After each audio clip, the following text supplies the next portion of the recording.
La mobilisation démontre, s'il en était besoin, que le curseur de l'interprétation de ce texte funeste sera plus ou moins en faveur des langues, au prorata de l'importance de cette mobilisation. Donc, il faut, et c'est le cas aujourd'hui, ici comme dans d'autres, dans toutes les régions de France à forte identité, que cette mobilisation entraîne une révision de la révision, si j'ose dire. C'est ce qui se passe. Vous avez vu que le président de la République lui-même, certains ministres, certaines voix autorisées en France ont commencé à faire machine arrière et nous laissent entendre que le texte ne serait pas si restrictif qu'on a pu le comprendre dans sa première interprétation.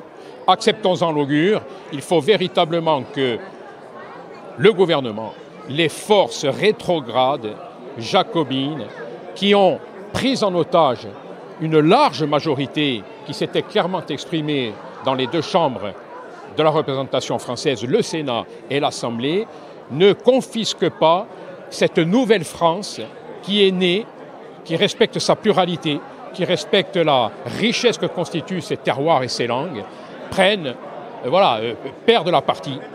Donc, ce que nous demandons, c'est que soit inscrite dans la loi la garantie que ces langues seront protégées, promues.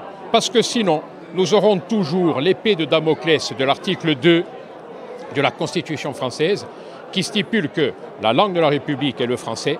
Nous aurons cette épée de Damoclès sur la tête et ce gouvernement, ou demain un autre, fera fala à manaya, comme on dit en Corse, nous coupera la tête avec la guillotine de l'article 2 en disant il n'y a plus d'espace pour les langues et nous supprimons tous les dispositifs qui les défendent et qui les promeuvent.